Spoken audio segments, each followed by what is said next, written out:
The Fantasy Focus Football Podcast is presented by Geico. It is Thursday, November 19th. Field Yates and Mike Clay and Stephania Bell plus Daniel Dopp hanging out in the house that Adam Silver and Anthony Edwards built. That's right, that same studio that you likely watched the NBA draft last night. Very much fun. Is the same studio we are sitting in right now. Woj, I hope you're getting some sleep. We've got a busy show today, and I think that we are entering the week with the best slate of primetime games of any week during the NFL season. We've got the 6-3 Cardinals and Seahawks tonight. We'll preview that in a little bit. We've got the Chiefs and Raiders on Sunday night. The Raiders can complete a sweep of the Chiefs. And then on Monday Night Football, we have the Rams traveling to Tampa to take on the upstart Tom Brady-led Buccaneers. Pretty good week ahead of football. Great slate. And I pointed that out during the most recent primetime game. What was that? Monday night. Really? Not really the best primetime game we've had, I would say, this year. And in terms of the teams, of course. And people enjoyed that. People were pretty pumped up, I think, for this week. A lot of great primetime games. So this is going to be fun. A lot of playoff implications, too. Going to be a lot of fun. It starts tonight. But before we can get into our game action, we're going to give you the news and also some wide receiver cornerback updates. And I mentioned that the schedule for the primetime games right now includes the Raiders on Sunday night. But we have to discuss the news that is taking place right now in Las Vegas. So we'll go right to Stephania Bell. Bonjour to you, Stephania.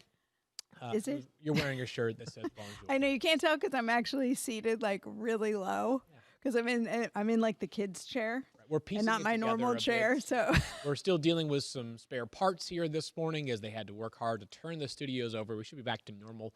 We're like tomorrow. The Raiders. We spare parts, Stephania. They've got several players who have been placed in the COVID. Yeah, so many that I must read this to you. Okay.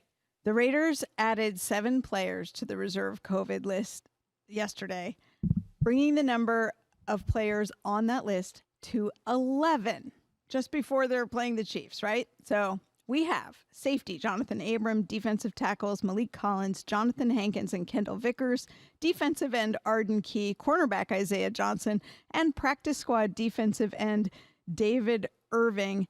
And they are high-risk close contacts added a day after defensive end Cleveland Farrell and defensive back LaMarcus Joyner went on the list. And Farrell was the one who had a positive test. So that is basically your defense for the Raiders. Now, here's the good news. Because they are high-risk close contacts who have tested negative so far, if they continue to test negative, they will still potentially be available for the game against the Chiefs. But what if they're not? As of right now, the game is still scheduled to be played. Things are going as planned. But it's just a reminder that these high-risk close contact assignments to the COVID-19 list are problematic for teams. And it is one of the reasons why yesterday the NFL sent a memo to all clubs placing them all immediately in the intensive protocols. And the intensive protocols is something that has come about after a player or personnel member at the club tests positive. Well, now what they found after having this in place for a few weeks for those clubs is that the clubs in intensive protocol have seen a drastic drop in the number of high-risk close contacts. So by doing this, they're hoping to avoid a situation like you're seeing with the Raiders for other clubs going forward. Stephania, there were coaches months ago, weeks ago, but certainly a couple within the last months ago that were saying to me, why are we going into the building at all? We should practice outside and we should meet virtually. That's how this should work during this year. So I know that's not exactly the specifics of what the intensive protocol is, but it's sort of the gist of it. It is along those lines, but everything is virtual as far as the meetings. And if you look at the high-risk close contacts and look at the names, what you see is a lot of personnel groupings, right? Because they're in meetings and they are spending that amount of time together in a closer environment that's not as well ventilated. And in some cases, these high-risk close contacts have been identified because of non-mask wearing. So now all those meetings are conducted virtually. And when they are practicing, they are wearing masks. So even when the players are going through practice, they are to be masked at all times. A theme of the year in the NFL season. So if there is any sort of possibility that this game is moved, you'll have a much better feel for it. Right now, Stephania said the game is on as scheduled. Sunday night, 8:20 in Vegas, a massive, massive game in the AFC West as the Raiders look to, I suppose, close the gap, but also really try to stamp themselves as a playoff team. And sweep the Chiefs. Right, sweep the Chiefs. It's not like we're going to say to you that, the Raiders defense is weakened. You should adjust your rankings for the Chiefs. They're all at the top. Every single one of them, basically, that we start weekly is close to the top. But obviously the game being moved would have a major ripple effect. We're not at that stage at this time. Let's get to the injury rip, Stephania, and we begin in Green Bay. He was not necessarily any worse for the wear last Sunday because he scored again, but Devontae Adams did leave that game banged up. What's his practice status so far? Yeah, an ankle injury that kept him out of practice on Wednesday. So naturally, we pay attention to that when we see the players not practicing. No indication yet that this is really threatening his status for this week. Okay, that's obviously great news. We don't want to deal with yet another star wide receiver being banged up, but keep an eye on it today and then, of course, tomorrow. Other news in the NFC North surrounding a wide receiver is actually some good news. Kenny Golladay, he's alive. Yeah, it's a Kenny Golladay sighting at practice. Limited at practice, but he was there participating, which is more than Matthew Stafford was able to do. He was out. And remember, Stafford himself said he was going to do everything he could to try to play, but it really comes down to whether he can be functional throwing the ball with that injured thumb this week. So Kenny Golladay at least participating a little bit, but still not clear whether he'll be able to play on Sunday. Okay, and we'll see, and that would be great news if he does play. Marvin Jones also missed practice, so it's all sorts of Lions wide receivers that are banged up. Matthew Stafford did not practice yesterday, as Stephania is going to get into more and more throughout the week. Calvin Ridley, also a notable update in Atlanta, Stephania. They're coming off their bye. What do you expect about I should say, not what do you expect?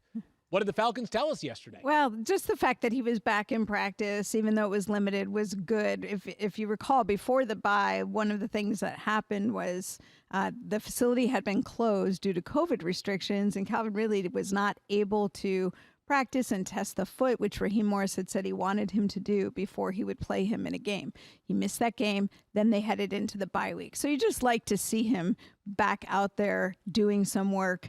It's a positive sign. We have to make sure that he's able to repeat that effort again today and then again Friday.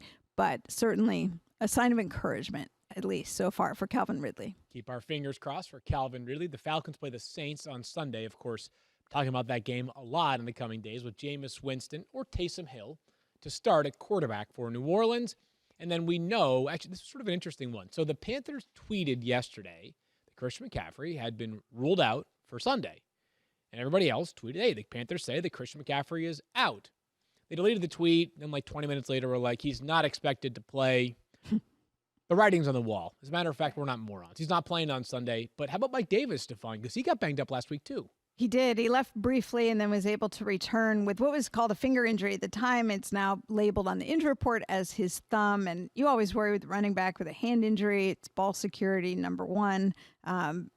blocking protection number 2, but Mike Davis clearly would be expected to have the major role if Christian McCaffrey is indeed out as we expect him to be. So having him be a full participant right out of the gate on Wednesday, I think you take that as an expectation that he's going to be just fine doing so. I would also note Teddy Bridgewater with that knee injury, and let's see, Teddy Bridgewater was limited.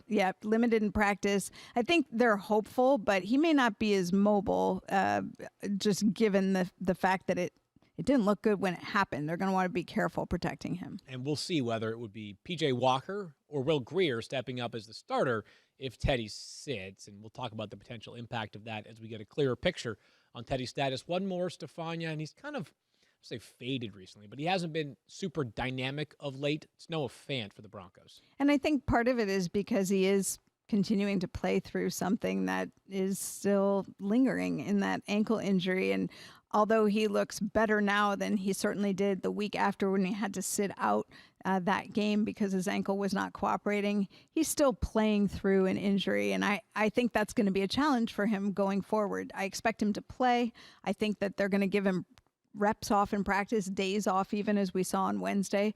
But Noah Fant will be out there. It's just one of those things he's going to try and have to work through.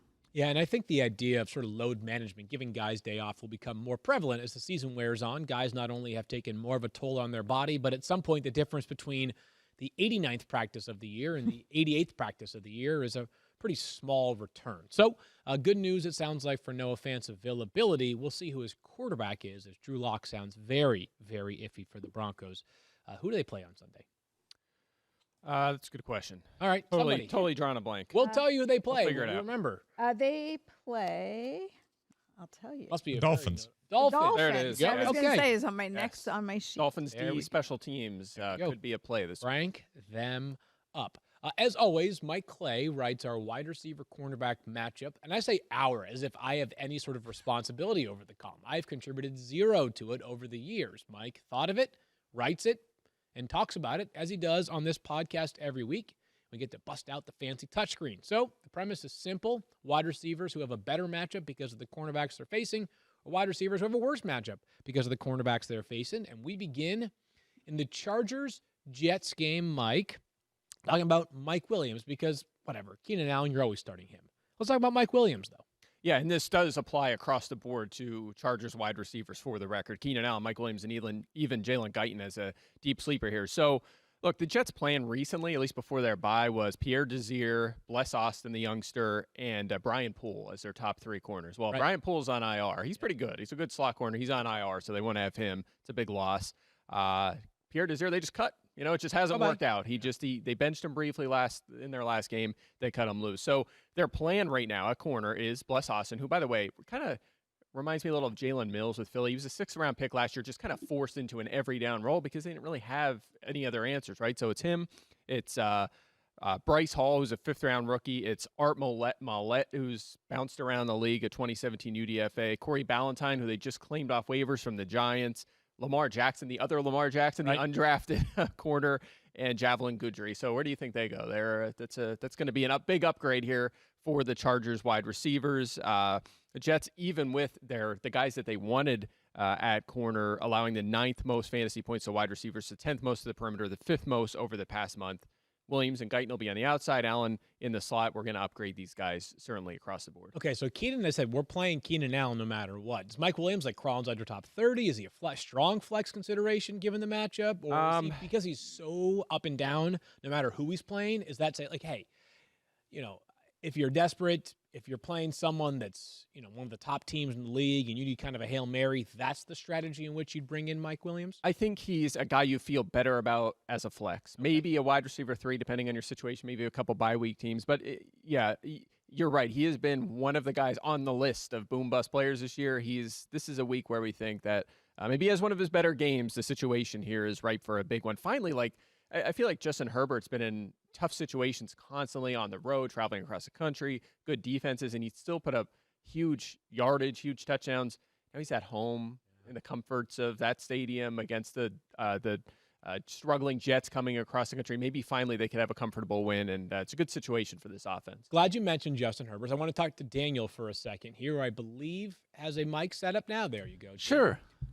Being that you are our grooming specialist around here and the Accurate. man with the most versatile hair on the 06010. Thank you about that. Are you at all concerned about the fact that Justin Herbert cut off his locks? Could this be, a potential downgrade to his value for the rest of the season? He now has, I think it's a buzz cut, but it's definitely like a homemade buzz cut. Sure.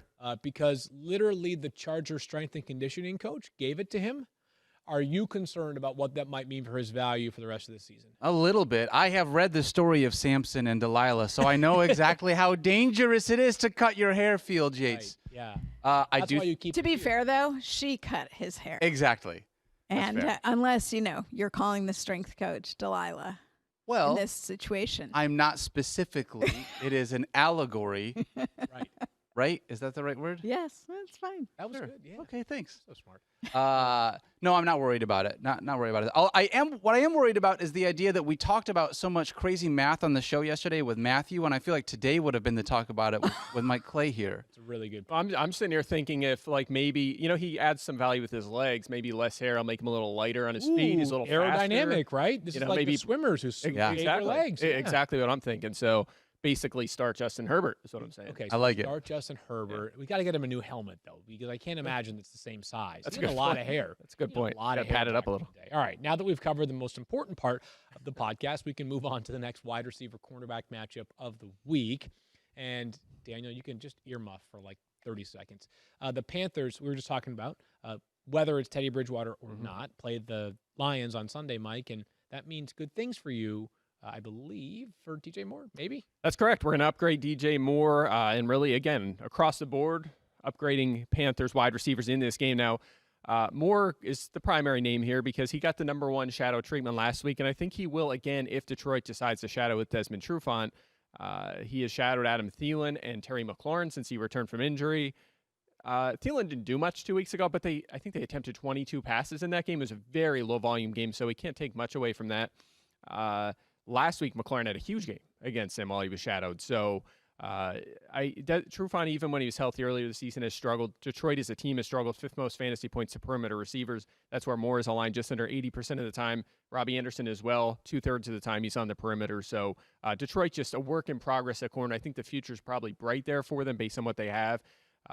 So that's great, but in the short term, it's been a problem. So we're going to upgrade this Panthers passing game finally. Yeah, I'm lower in my ranks on DJ Moore, and you've persuaded me to maybe move him up a few slots. He's just a really tough player for me to assess week to week. We were just talking about this with Mike Williams, is that like moments where it feels like DJ Moore is bound to be great, he hasn't been great this year, and then other moments where you don't really have much expectations, he goes crazy. I don't know what it is. I can't necessarily specifically pinpoint what's changed this year versus last. I get it. It's a new offense, new quarterback, all of that. I thought that this would be a monster year for DJ Moore, and maybe that's just been replaced by Robbie Anderson, but I can safely say that Robbie Moore has been one of the more confusing players for me in fantasy this season. Yeah, and I'll tell you what changed. What changed is, think about Robbie Anderson with the Jets, right? He was a vertical threat, and he was inconsistent, right? He was boom-bust because of that role. Well, he went to Carolina and took on the high percentage throw role, right? His average depth of targets are career low. He's seen a lot of short and intermediate targets. DJ Moore took on the role we expected for Robbie Anderson. It's the exact opposite. He's getting vertical more, and you're going to have more boom bust. You're going to have the occasional big play. He's had a handful of long touchdowns, but that's also going to lead to some down games as well. Okay, well, we'll see whether one of those up games can return this week in what sounds like a very good matchup. Now we get to the other side of the coin here, Mike, and you're poking the bear a little bit here. Julio Jones on Sunday plays the Saints. Now, Mike, your tweet went international viral after you mentioned that Mike Evans had been clamped 3 straight times by Marshawn Lattimore. Is Julio Jones about to enter the Marshawn Lattimore ring of, I don't know, zero catch territory? I don't think so, but it's possible based on the matchup. By the way, the Saints like to tweet, don't they? Of all teams, right? Like NFL teams, they're probably the team that I mentioned this a couple weeks ago. They're the best. I think it's Saints Twitter is my favorite Twitter. Yeah. The players very involved with that for sure. That's an ongoing trend with Michael Thomas. Famous for that as well. But so look, Marshawn Lattimore, just if he's going to shadow someone, he gets listed in downgrades. We have to at least talk about it, right? So the problem here is that, and this is rare. You don't see this with Mike Evans or really anyone that Lattimore has been up against.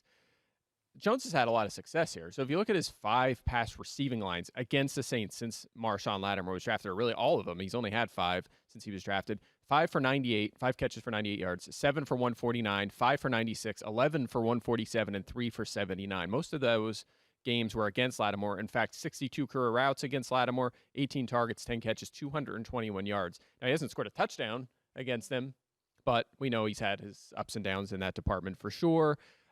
So he's had success, but we know Lattimore, A, is a really good corner, B, shows up for big games for sure. He's had a history of that, getting beat by maybe lower end competition, but really stepping it up against the top guys. And also, the Saints have been good against perimeter receivers this season. 5th fewest fantasy points to that spot. Janoris Jenkins on the other side has been fantastic this year, and Jones just under 80% of the time he's on the outside. So it's on paper it's a tough matchup. In the past, he's had success here, so it's a tough one. I'm not going to move the needle a ton. I think the only advice here, actionable advice, is probably in like DFS cash lineups or head-to-heads. You avoid him maybe this week, but otherwise you fire him up, you start him.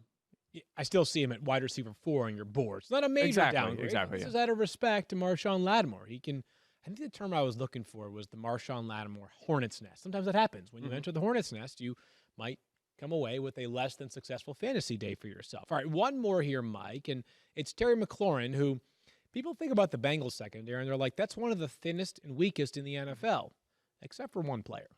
That's exactly right. One player, William Jackson, kind of an up-and-down career. I think a lot of that's been driven by injuries, but he's been A+ this year. He's been terrific so far. Has shadowed Deshaun Jackson and T.Y. Hilton. He is, Terry McLaurin, obviously the clear number 1 wide receiver for Washington, no doubt about that. Same thing on the other side. William Jackson, clearly the number 1 cornerback for Cincinnati, so I do think he'll shadow in this game. Jackson's only been targeted on 15% of his coverage snaps. That's a very low number. And this is interesting. So the Bengals have allowed the 8th fewest fantasy points to left perimeter wide receivers. That's where Jackson aligns 83% of the time. So that spot, obviously, receivers have struggled against. Terry McLaurin lines up there 47% of the time. So even if he doesn't shadow him, they'll probably be on each other about half the time in this game. So it's going to be tough for McLaurin. I should also add here, Cincinnati has allowed the most fantasy points to the other side of the field, the other wide receiver, including the most for the season, the most over the past 8 weeks, and the most over the past month. Just a consistent issue where they cannot stop that spot. As a result, the 8th most fantasy points overall, the 6th most to the perimeter. So dare I say, and I know Matthew liked him a lot last week, but dare I say Cam Sims? I mean, he's going to be up against the other Sims, LaShawn Sims in this game most likely. Yep. Unless they activate Trey Waynes, which is possible. I think he was designated to return if I'm not mistaken. Yes, he was yesterday. So that's a situation to keep an eye on. But if it's Cam Sims against LaShawn Sims, again, that has been kind of a funnel for fantasy production this season. Dare I say, in deeper leagues, he could be an option for you. Okay, there you have it. William Jackson, the guy who deserves some respect. Daniel, what do you have? So I just want to say this. If I'm reading this correctly, I want to start everybody that is a blue team in football this week because they all have positive matchups. And it looked like all the red teams had negative matchups. Is that correct? Wow. Hashtag analytics. There we go. Got it. I did not see where you were going with that. See, I told you. The Panthers and the Chargers do have blue uniforms. Washington football team and the Falcons do have red uniforms. You have red, yeah. No, I've told you. Go ahead. No, I was going to say, if the Falcons wear gradient uniforms on Sunday, does that change things for you? That's the question. Well, like I've told you guys before, I let my daughter actually write this column, so that's how you figured out her plan. I didn't pick that up, but it is apparently color based. She really is prodigious. It's very impressive. That's true. Is this the 4-year-old or the 6-year-old? 4-year-old. We're gonna go with 4-year-old. Yeah. Wow, that's In all seriousness, Stephania might be on the hot seat. So a 4-year-old's writing columns. She might have like 12 degrees. I love it. 11s. Mike and I have had this conversation because his daughters love to read. So I adore his daughters. My 4-year-old, she just carries her books down. She reads old football books that were my dad's that she can't read yet because she's 4, but she just pages through them and looks at the words. She's and reading. pictures. You have no idea. That's so great. It's amazing, so. She literally is going to replace Bill Belichick as the Patriots head coach. I love it. He's going to coach for like 30 more years, so That's it could true. work out for natural timeline. So be ready. Okay, we're going to talk about rankings in a second, but first, a couple of words from our friends. Businesses have had to be flexible this year, from working remotely to pivoting their business models for long-term survival and growth. If you're in charge of hiring for your business, these pivots have made your job even more challenging, especially if you've had to hire for brand new roles. Thankfully, there's one place you can always count on to make hiring faster and easier. ZipRecruiter.com/06010. When you post a job on ZipRecruiter, it gets sent out to over 100 top job boards with one click. Then ZipRecruiter's powerful matching technology finds people with the right skills and experience for your job, and it actively invites them to apply. It's no wonder that 4 out of 5 employers who post on ZipRecruiter get a quality candidate within the first day. See for yourself right now. You can try ZipRecruiter for free at ZipRecruiter.com/06010. That's ZipRecruiter.com/06010. Let ZipRecruiter take hiring off your plate so you can focus on growing your business and being there for your employees. Go to ZipRecruiter.com/06010. ZipRecruiter, the smartest way to hire. The rising generation of NFL superstars have been dropping dimes and creating in space for years, way before they got to the league. Now it's your turn. Create your own highlight reel with X Factor abilities and innovative new skill stick controls. Swag out and win in style in new backyard football-inspired mode, The Yard. Celebrate your style, showcase your creativity, and rise to fame in a way that only you can. Go all out in Madden NFL 21. Available now. Let's get into some rankings talk, and we begin with a quarterback that I think has a mighty difficult matchup for himself this week. It's Aaron Rodgers, who faces off against the Colts. They're not number one in terms of passing touchdowns allowed, but they're near the top. Over their past 5 games, the Colts have allowed 5 total passing touchdowns. I've got Aaron Rodgers outside my top 10 this week. It's one of the scariest things you can do in fantasy football, disrespecting a legend. Mike Clay, you've got him right on the border at quarterback 9. So is there a streamer or two that you prefer to Rodgers this week that you would be considering adding if you could to play in front of Aaron Rodgers? Well, I want to ask you a question. Do you, Field, think that defenses have figured out Aaron Rodgers? Is that what you're saying? They figured him out a long time ago. No, I just think the Colts defense is really good. That was, I'm referencing his presser right after the Buccaneers that's game. That's right. I totally, wow. A reporter asked him if defenses had figured him out, and he was, what did he say? Well, you'll see on Sunday or something like that. Is that what he retorted with? Something like that. I remember that he was not amused by that, being doubted by any means. And, so if you want Aaron Rodgers to have a big game this week, maybe you doubt him a little bit. And obviously you and Daniel are here, as I can see. I still have him in my top 10. He's 9th for me. It is a very tough matchup, as you laid out. The Colts have been fantastic against quarterbacks. Fewest fantasy points allowed. Bottom 5 in touchdowns, as you mentioned, but attempts, completions, yards. They've allowed one weekly finish better than 13th. But who can make it to? Aaron Rodgers is on that short list based on how well he has played this season. He's 5th in fantasy points. He's been top 8 4 weeks in a row in 7 of 9 games this season. And he already has 26 touchdowns passing this season. Had 25 in 2018 in 16 games, had 26 all of last season. So he is just on a torrid pace. He's having a big bounce back season for sure.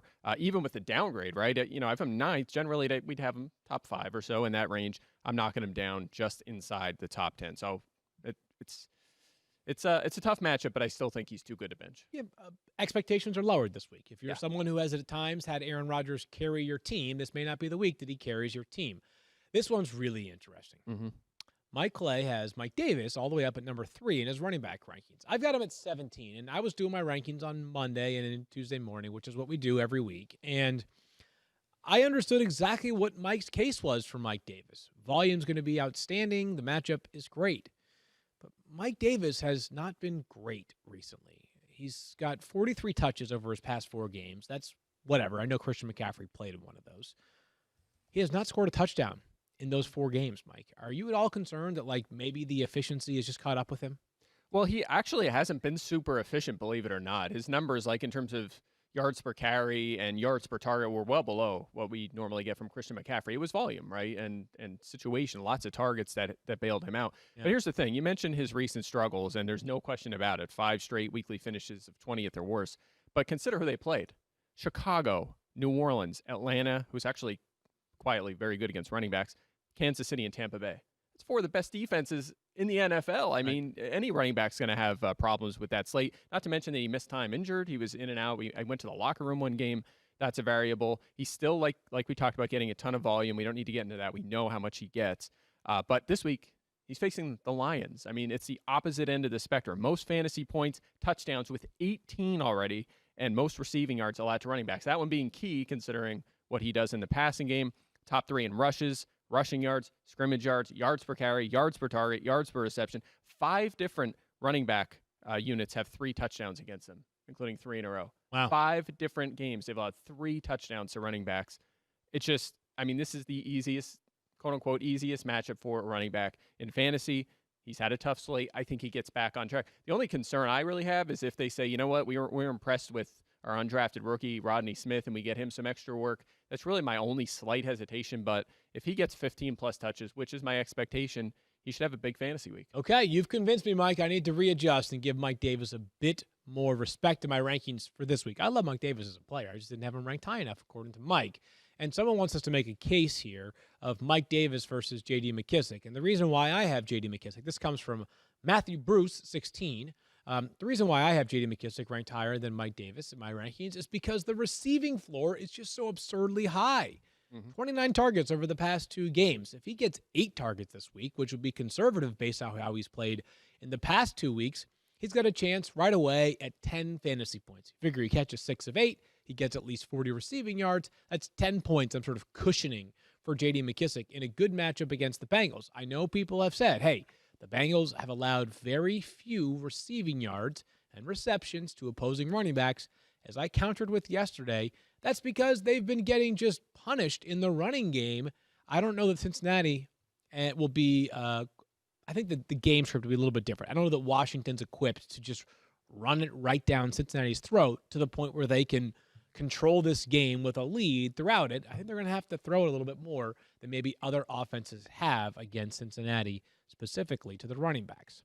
All right, it's time for smart lineups, which are smart lineup decisions, which is informed by IBM Watson. And here we are with DeAndre Swift as the focal point. He looked great last week. It was his first career start. He saw a career high in terms of rushes, receptions, receiving yards, snap percentage. He looked the part. Sometimes people in the fantasy community yearn, I should say, for things much sooner than they're actually delivered. Many wanted the Lions to make this DeAndre Swift's job a long time ago, Mike. It appears that time has finally arrived. I think so. I think the cat's out of the bag for sure. He's up to 13th already in fantasy points at running back. Wow. I mean, so even though he has, been in a part-time role, a situational role, sometimes playing a third of the snaps, he's still been productive enough to put up fantasy numbers. In fact, he's finished a week worse than 17th at running back once in his past 6 games. So even if, last week he played a career high 71% of the snaps, had 16 carries, also a career high, also had 5 targets in that game, which is about the status quo for him. Even if that came down a little bit, he's still been giving you RB2 numbers. So there's no question he's a lock, and we might even be putting him in the RB1 conversation very, very soon. He has a great matchup this week against Carolina, 4th most fantasy points to running backs, top 5 in rushing yards, rushing touchdowns, and yards per carry, and the most running back receptions allowed in the NFL this season. Carolina, Swift, as again, he's a factor in the passing game as well. A lot to like about this matchup. I think the only running back drafted ahead of DeAndre Swift this year was Clyde Edwards-Helaire. Jonathan Taylor might have been 1 slot ahead of DeAndre Swift as well. But CEH, the only first-round running back this year, and the Chiefs, as we mentioned, are traveling to Vegas on Sunday night. We kind of have our ranks all over the map here, Mike. So I have 2 questions, actually. You've got CEH at 15. Do you think that maybe his value has actually gone up a little bit since the acquisition of Le'Veon Bell as opposed to going down? And at this point, does Le'Veon Bell belong on a roster other than for insurance purposes to Clyde Edwards-Helaire? Well, Bell should not be in lineups. There's no question about that. You look at how he's been used so far. His snap counts are 17, 17, 18, right? That's not going to do the trick in fantasy for sure unless you're getting touches on almost all of those snaps. He has 16 carries and 4 targets so far.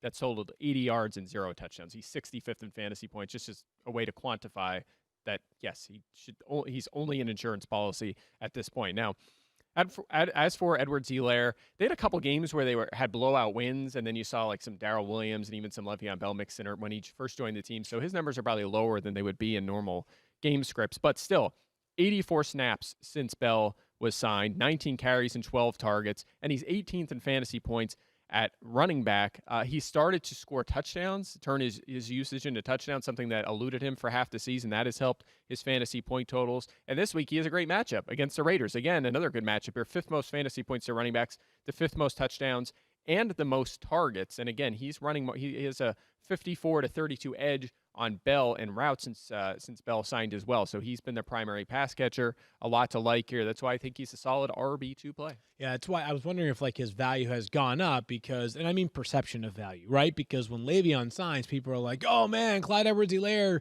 maybe, and I might have been guilty of this myself, is like, oh gosh, like does that mean he's just become a flex play? Whereas I think he sort of settled into like a mid-tier RB2 in a lot of weeks going forward. I don't even want to have this conversation right now. I don't. Have we figured out the Bucs running back situation yet? Because I think I have. You have? Yeah, I have. Start them both with confidence? Is that No, don't just how lucky do you feel? Like when you go to Vegas, do you choose red or black? When you go, what do you do? Like that's just like it's as fickle of a backfield situation as there is in the NFL. What do you have, Dan? So I just want to ask this question because most people probably aren't rostering both Ronald Jones and Leonard Fournette. Right. So if you have Ronald Jones, obviously it always depends on roster construction, what you have in front of him. But do you feel more comfortable with Ronald Jones rather than being a Leonard Fournette manager? So Ronald Jones has a higher ceiling weekly. Mm-hmm. I think Leonard Fournette might have a slightly higher floor. But think about this. 2 weeks ago, Ronald Jones fumbles in one of the opening drives, and he gets benched basically for the rest of the game. Mm-hmm. Last week, he fumbles, and they punish him by making him play the rest of the game and play really well. Like, I don't know how at this point we're supposed to be able to size up what the specific role is for them weekly. I think if you're right, Daniel, I don't think a lot of people are choosing between Rojo and Fournette in their lineups. I think that Jones has a little bit more of an upside, and Fournette has maybe a slightly higher floor because he's more involved in the passing game. And that's all I got.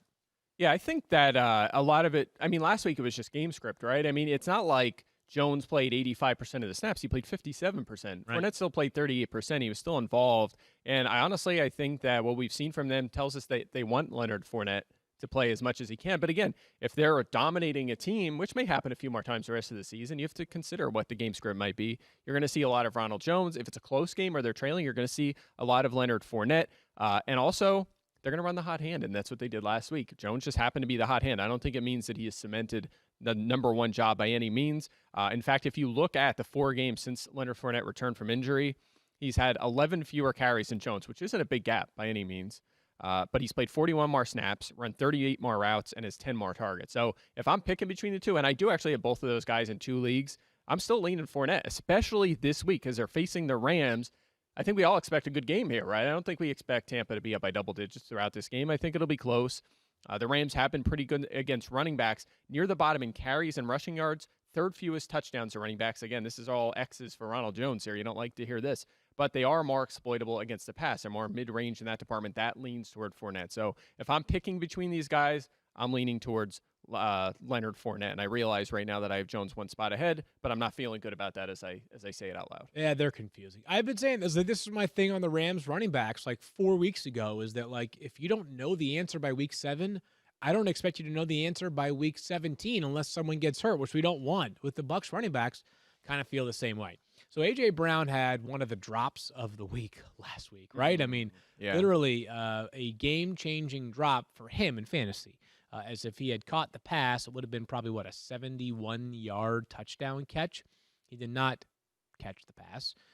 He now plays a Baltimore defense, Mike, that last year in the playoffs didn't do enough, but they did hold A.J. Brown relatively in check, actually very much in check. 1 catch for 9 yards. Are you at all worried about A.J. Brown in this matchup? I am to some extent. I have him 28th on my board, so I still think he's a guy you want to start. He has 7 or more targets in every game prior to last week, so the volume has been there, and that's why I feel better about him now than I did last season, because last season, his targets were all over the place, and that was a big concern.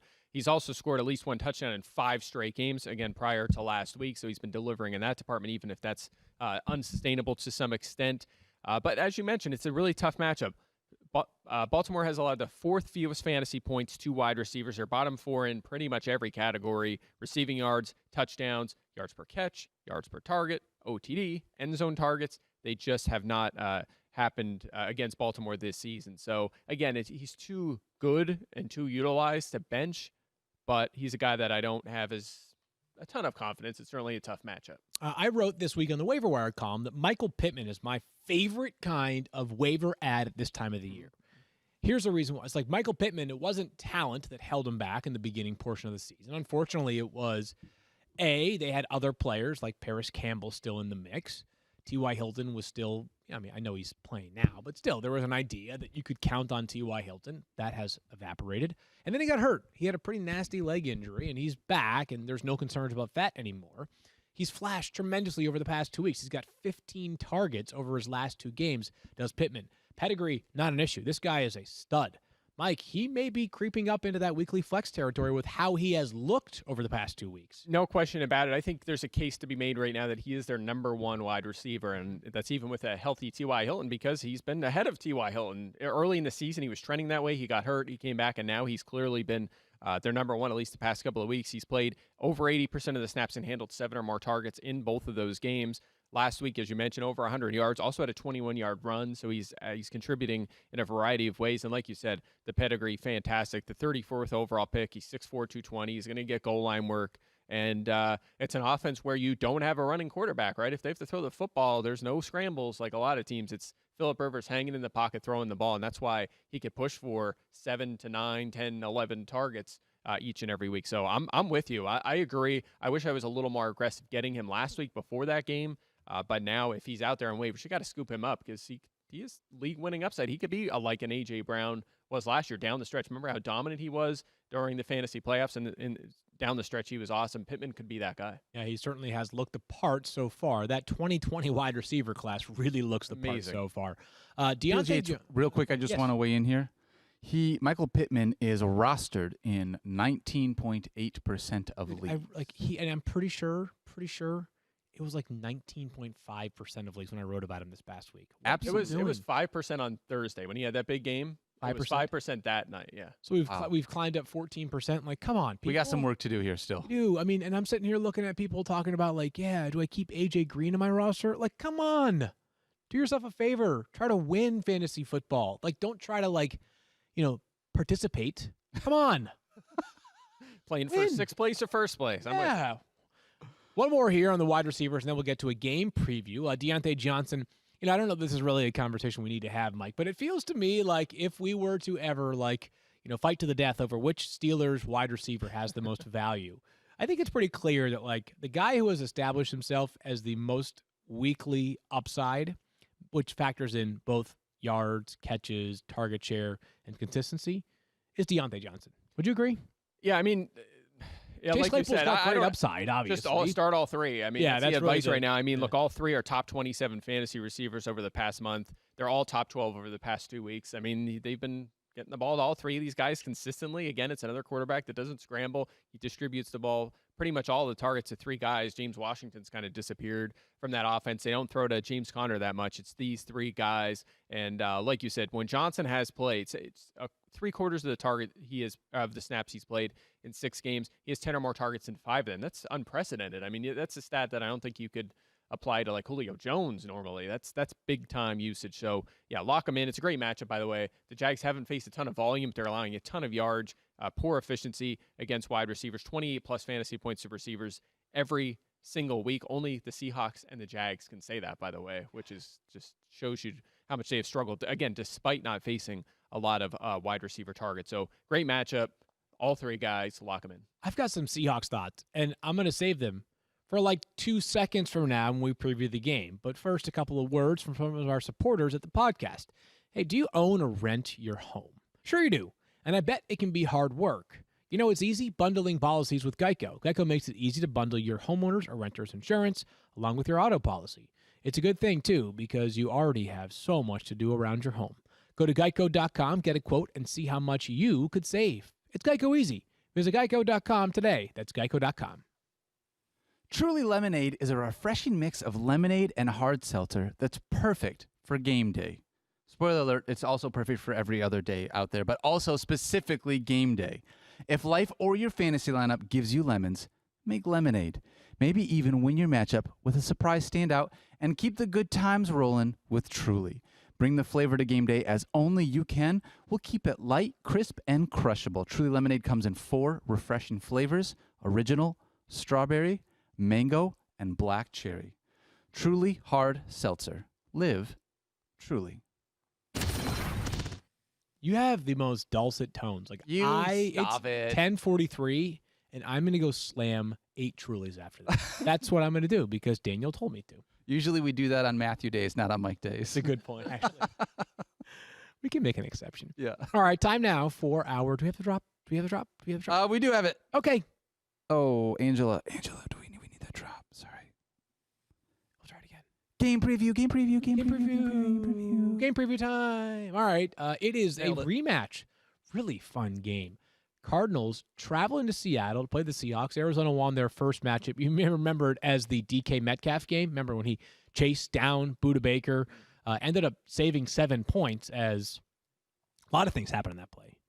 Russell Wilson, his brain froze. Like he threw it like literally the worst throw of his career as wide open Budda Baker. He just plays for the other team. Budda Baker picks it off, runs 90 yards, gets tackled by DK Metcalf. They don't score. Anyways, the day after, it's a good sign when they're still talking about that play. 37-34, the Cardinals got the last laugh in that game. We begin with Kyler Murray. We don't have to really talk about this one too much. He's won across the board in our quarterback ranks for this week. He is on an historic pace. There is no shortage of stats that paint just how brilliant Kyler Murray is. Mark Dalton, who is the head of communications and PR for the Cardinals, one of my good buddies and someone worth following on Twitter, at CardsMarkD, because every week he's like, Kyler Murray is now the first quarterback through 9 games with 3,000 passing yards and 700 rushing yards and 10 rushing touchdowns. The bottom line is that if there's a cool Kyler Murray stat, Mark Dalton is going to have it. The dude is rewriting record books right now, Mike, literally. Yeah, he has been unbelievable, and it's obviously converted to fantasy production, top 5 in 7 of his 9 weeks, top 10 every week. So talk about having that kind of floor quarterback. And again, this was a 6th-round pick in fantasy drafts, and 10-teamers probably a 7th-round pick. I mean, we always say weight at quarterbacks. He was one of the guys that you can make a slight exception for this year, and it has paid off in a big way. If you did that, absolutely crushed Seattle the first time. 360 passing yards, 3 touchdowns, 67 rush yards, another touchdown. Totally crushed them. It's going to be a competitive game, we expect. They're going to have to rely on Kyler Murray. He should have another big game. He's number 1 in pretty much all the rushing categories, 13th in passing yards too. And let's just do it. The Seattle defense, most fantasy points, or most pass attempts, most completions, most passing yards, second most fantasy points to quarterbacks. Most fantasy points allowed this season was 37 to Kyler in week 7. They can't stop quarterbacks, and he's fantastic. Start Kyler Murray. I guess that's where we're going with this. That's where we're going with it. And I just don't get it with the Seahawks defense. All right? So I think I know the issue. I think everybody knows the issue. They can't rush the passer, and they can't cover anybody. They can't. Because I think about some of the individual talents on this defense, right? Bobby Wagner, who I think has been brilliant again this year. He's always brilliant. He's Bobby Wagner. He's probably the best linebacker in the league, okay? Jamal Adams traded 2 first-round picks for. I know he's been hurt, but still, they traded 2 first-round picks for the guy. Everybody tells me, and I think, Poona Ford, a good interior defensive lineman. They traded for Carlos Dunlap. They've got Shaq Griffin. They've got these pieces in place that are supposed to be good. KJ Wright, right? Mm-hmm. I don't know what it is, man. I don't know what it is, but they ain't turning the corner, Mike. At least not as far as the Quentin Dunbar, that was supposed to be a nice trade value they got from the Washington football team. So what is the issue here? I just can't figure it out. Even Shaq Griffin, he was great last year. Right. And the wheels have just fallen off. Sometimes I wonder if it has to do with just putting pressure on defenses. Like sometimes a defense will look better because teams don't have to throw it a ton against them. They're just running out the clock, and it's a bad team, and it just makes them look better. But then you look at a team like the Ravens, whose defense is just dominant every year, no matter how good the offense is. You look at the Chiefs, who, a couple of years ago was logical. Patrick Mahomes had that huge season, his MVP season. The defense gave up a ton of production, didn't look very good, and you're like, that makes sense. All right, there's just too much heat on them. But then the next year, they switch to Steve Spagnuolo. Mahomes has another terrific season, And the defense is great, and that's been the case this year too. The Chiefs' defense has been good against this year, so I don't know that's pass rushers cover corners. That's it. Yeah, I agree with you. And Dunlap was good in his first game, so maybe that helps a little bit. But they have invested a lot in edge rushers and defensive linemen. It hasn't worked so far. They need to figure something out for sure. And I mean, as we'll get to shortly, they're also beat up a corner too. So it's just getting worse at corner, not better. We'll talk about the offense because it does tie to the defense in just a bit when we actually preview the Seahawks. But let's keep it rolling here with the Cardinals in the backfield. For the first time that I can recall in which they've both been healthy, I have ranked Chase Edmonds over Kenyon Drake. I asked this question to Matthew, and it was because we were breaking down the Sunday night game, and it just was the name came to mind, Mike. What's the difference between Kenyon Drake and Damian Harris?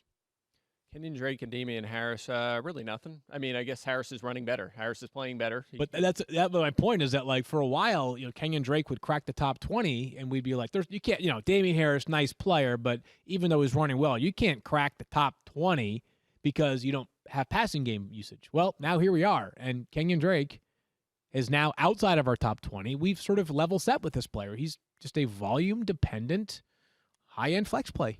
Yeah, I mean, he came back last week. We thought he might be limited. He outsnapped Chase Edmonds still. He outcarried him 16-8. He's averaging almost 17 carries a game. If we knew that in the offseason, if you just you knew everything you did normally, but I told you he was going to average 16.9 carries a game, you would have moved him up your board, not down, right? The problem is the targets have disappeared. 1.4 per game this season. It makes no sense. It just seems like Kenyon Drake cannot be utilized correctly no matter where he goes, except for the second half of last season.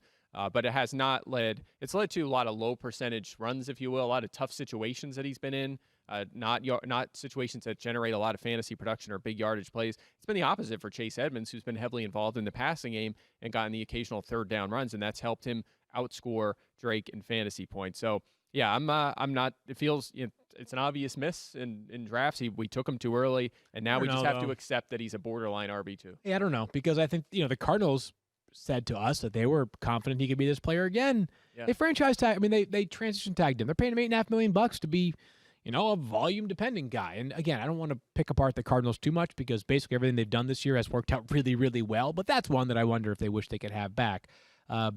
Chase Edmonds has been solid, Mike. I think the reason why he's higher than Kenyon Drake is obvious. The reason why he's not like a top 10 or top 15 play is because still, like as you mentioned, Drake heavily outsnapped him last week, or did outsnap him last week, I should say, by just one. I apologize on that.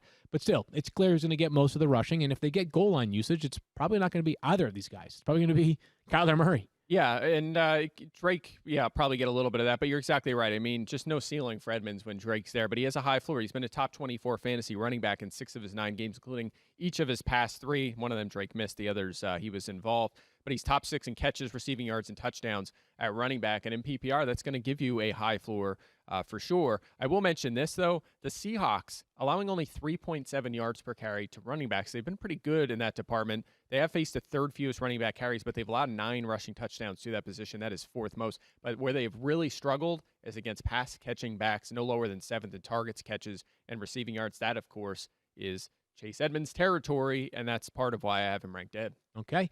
We'll get to the wide receivers quickly, and DeAndre Hopkins, you know the deal there. You're playing him. Mm-hmm. Christian Kirk, though, Mike, sort of interesting flyer here for you tonight. I mean, it's the Seahawks. Yeah, exactly right. I mean, we're talking about a Seahawks defense here that has allowed the most fantasy points to wide receivers, 57 per game. Just think about that. So the other teams' receivers are averaging 57 per game. How do you apply that average? Probably a larger number against Arizona. Think about that. You can give 25 to Hopkins. You give another 20 to Kirk. You still have plenty left over Randy for Fitzgerald. Isabella. Maybe a catch for Randy Isabella. I mean, there's plenty to go around here. The most to the perimeter, 2nd most to the slot, the most routes, targets, catches, yards, 3rd most touchdowns, the highest catch rate for wide receivers. And again, as mentioned, they're without Dunbar and Griffin. Like they're supposed to be pretty good corners, and they don't even have them. Yeah. They're both out for this game. The backups are Trey Flowers, who was benched for Dunbar, and DJ Reed, who is a waiver claim, who missed most of the season, injured last week against the Rams. They allowed 12 catches on 13 targets in that game. It was a low-volume game for the Rams passing game. They led throughout, but they struggled as well. This should be a field day across the board. And by the way, Arizona's receivers all had very good games in the first meeting. Kirk scored 2 touchdowns. Hopkins had 103 and a touchdown. Even Larry Fitzgerald had his best game of the season. Wow. He caught every target, 8 of 8 for 62 yards. So just across the board upgrading this passing game. All right, let's get to the Seahawks, and Stephania's about to be real busy here for a second. Russell Wilson, Russ has cooled off quite a bit recently. If you looked at him weeks 1 through 3, he was incredible. If you look at the weeks 4 through 10, he's still been really good, Mike. He's a must-start still, but he has cooled off. Hopefully he gets back on track. The only reason why I'm a little bit, and I don't mean nervous, but I've got my radar up to watch one thing tonight, and I mentioned this to Matthew earlier in the week. Pete Carroll has said, we have to get back to our roots, which unfortunately the roots are letting Russ eat and not cook. Like he just sits there, he observes, right? Running the football more. So I'm not mentioning that because I think it has any impact on Russell Wilson tonight. I think it might have more of an impact on the running backs, which we'll get to. But obviously you have to continue to start Russ with confidence. He has been very good, and we know the last time they played, he had a monster fantasy game. Even with 3 interceptions, he still had 30 fantasy points. Yeah, 380 passing yards, 84 rushing yards in that game. And it is funny to say that he's kind of cooled off, and you're right, he 100% has. The Seahawks have scored 4 or more offensive touchdowns in every game but one. That was last week. Wow. So it's just, that offense is historically good. You just never, ever, ever see that. You're talking 07 Patriots, or Peyton Manning's big year with Denver. Yeah. Mahomes' great year. They didn't do that. That is unprecedented, that level of offensive production. And Russ himself has thrown for 3+ touchdowns every week, adds value with his legs. Game script should be good. Not much else to say. Even if he's dropped off a pinch, he still must start. So, Stephania, let's get to the injuries, and there are a couple of notable ones, starting at running back. And Chris Carson is, I think, called questionable for this game, but do you believe he'll actually play? Well, Adam Schefter's saying that he is unlikely to play, and I believe Adam is well connected. Experience has shown us, but if you want to take away the positive here, it's that Chris Carson was back in practice. Pete Carroll said he looked good doing the things that he did. That was on Tuesday, but then Wednesday he was back to not practicing again, and it certainly sounds like they're not planning on having him, especially because Pete Carroll's emphasis when talking to reporters was on Carlos Hyde and how strong Carlos Hyde looked. And Carlos Hyde was a full participant Tuesday and Wednesday. Obviously, he's missed time with a hamstring injury. He's now off the pregame injury report. So they are planning on having Carlos Hyde. And then Travis Homer, who's been around when Carlos Hyde and Chris Carson have been out, he is listed as doubtful with 3 different body parts. So expect Travis Homer to be out for this game. So again, Carlos Hyde is looking like the strongest case for the starting running back for Seattle. Okay, workhorse night potentially ahead for Carlos Hyde. So we'll get back to Stephania in a moment. Mike, thoughts on Carlos Hyde as like a top 20, 25-ish play? Yeah, his biggest game was in place of Chris Carson in the Week 7 meeting. He had 15 carries, 68 yards, and a touchdown. Also 3 catches in that game as well. So he's RB26. He's a flex option.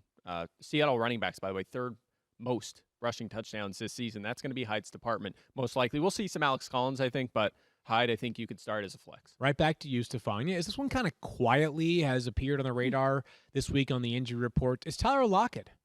Yeah, he banged up his knee in last week's game. I think it was after he scored, and now he's been on the injury report because of a knee sprain.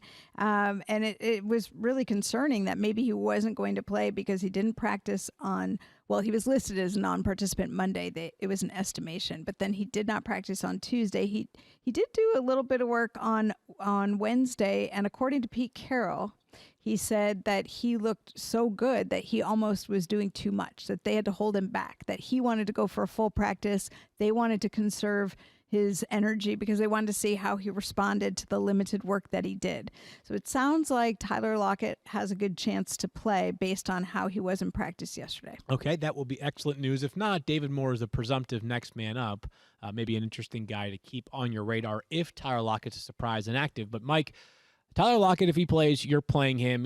I believe that was the monster game. That was 200 yards, 3 touchdowns. Right. Yeah, so he will not repeat what he did last time against the Cardinals, but he should be a lock in your lineups. But this is the most interesting call. And Mike, I've been saying this. You have gone out on a limb. You do this every week with the wide receiver cornerback matches, but you've really gone bold on a few that have paid off in a way that few others would even be willing to risk. One of them was when DK Metcalf played the Cardinals the last time. And you said, you know what? I'm nervous about the shadow matchup with Patrick Peterson. He had 2 catches in that game. So tonight, How nervous are you about this matchup against Patrick Peterson? Well, look, I'm a little nervous because it's not just that game. It's 3 career games against Arizona. His receiving lines are 4 targets, 1 catch, 6 yards, 1 target, 0 catches, 4 targets, 2 catches, 23 yards. He has no touchdowns against them in his career. So they've had his number so far, for sure. That being said, it's DK Metcalf, right? So there's really, I don't know how you justify benching him unless you're in a crazy shallow league and loaded at wide receiver. I saw him 7th on my board. Even I knocked his target share down a little bit, but his touchdown upside, this pass-heavy offense, the game script, everything.